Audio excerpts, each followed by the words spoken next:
What's up, you guys? It's your boy Felipe, and today we're going to be talking about refinancing versus line of credit. And can you do these at the same time? Let's talk about it.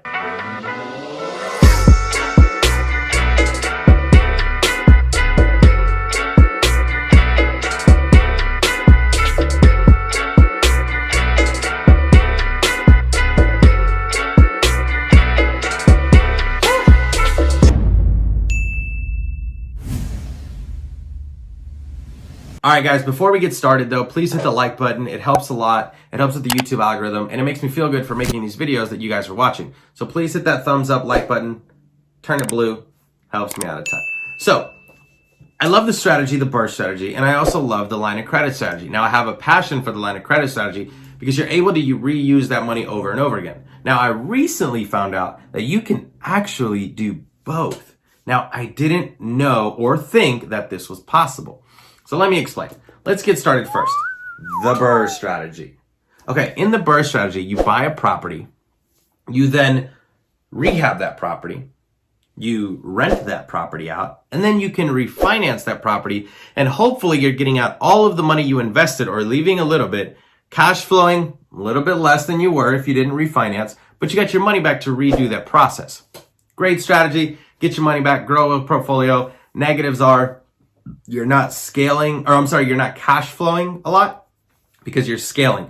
It's hard to do both, scaling and cash flow. The line of credit strategy is you do the same process. You buy a property, you rehab the property, you rent the property, but then you put a line of credit on it versus refinancing. Now, when you refinance, you're going to get all your money out or as much as you can, and automatically next month you owe a mortgage payment on the money you pulled out. So you put money in, you get the money out, you owe mortgage on the money. Your cash flow is going to diminish because your loan is a little bigger than initially.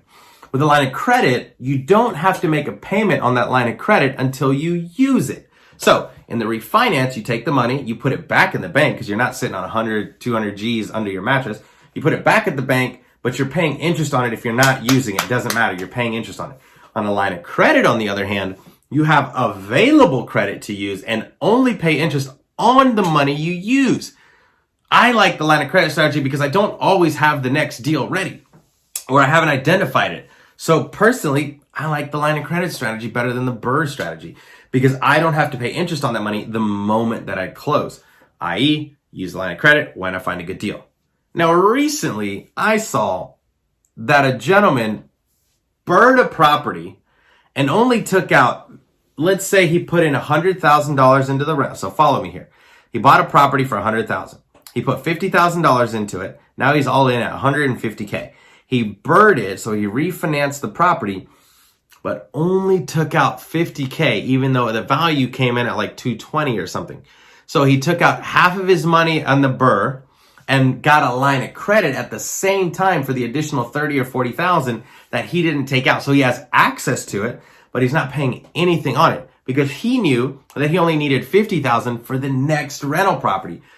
Then that $30,000 that he has available in the line of credit, he's going to use to rehab the property, refinance that property, pay off the line of credit, and then use the line of credit again to buy more rental properties. Mind blown. I didn't even know this was a strategy that you can do, which is really smart, actually. It's a hybrid of the BRRRR and line of credit strategy. You're leaving some money in the deal, but you still have access to it. You're not paying any interest on it because you don't actually take it out of the bank until you use it. But the money you did take out is already allocated to another deal that you know is going to cash flow as well. Great strategy. Never thought about using it. A1 in that strategy. So personally, the BRRRR strategy doesn't make complete sense to me. Line of credit strategy makes a lot more sense to me, but using a BRRRR and a line of credit strategy in the same deal makes a lot of sense. You take out some of your investment. It could be if you had a hard money loan on the property. You take the hard money out, you pay off the hard money person that lent you the money, your company, and then you put a line of credit on the extra equity in the property, allowing you to use that equity to buy more deals. And you didn't even have to make that equity yourself because that hard money that you used to fund the deal gave you more equity which that is your return on investment. I think that's called ghost income. Pretty crazy. So just to kind of overview one last time.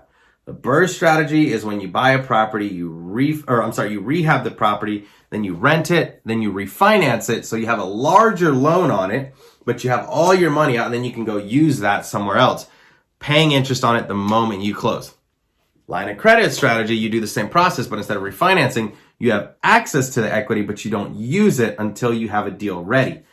A hybrid of the two is using the equity in the property, only refinancing a portion of it to pay off any loans, hard money, whatever you have, then using a line of credit on the remaining equity on the property and using that to fund more deals. What a great strategy. Saves you a ton of money. It keeps your cash flow high while you're not using a line of credit, and you're able to tap into that equity over and over and over again because the next deal you do, you can refinance, pay off your line of credit, use that money again, avoiding the issues of the bank. One last thing that I like about the line of credit before we go.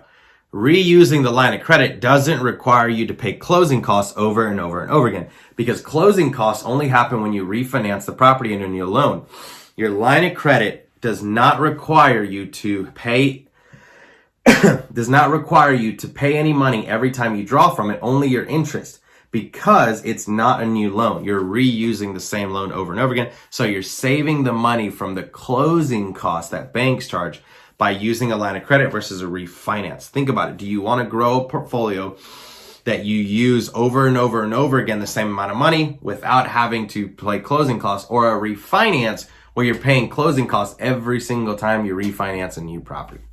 Those are the two strategies that I really like. I just found out you can hybrid them, which is, I think, a fantastic strategy. I think everyone should go out and try that. Guys, thank you so much for watching the video. Before you go though, please hit that like button and just leave me a comment if you liked the video. If this is a strategy you like, do you think it's BS, you don't care about it, just let me know in the comment section. It really, really helps. And if you have any questions about how I've used this strategy, certainly shoot me a comment down there. Ask me how I've used it or how you plan to use it. I love to see or hear how some of you guys might use the BRRRR and line of credit hybrid to further your portfolio, buy more rental properties without paying a ton of money in refinance costs and all that bit. Guys, thank you so much. Follow me on Instagram, Felipe Mejia, REI. It really helps. Appreciate you. Bye, guys.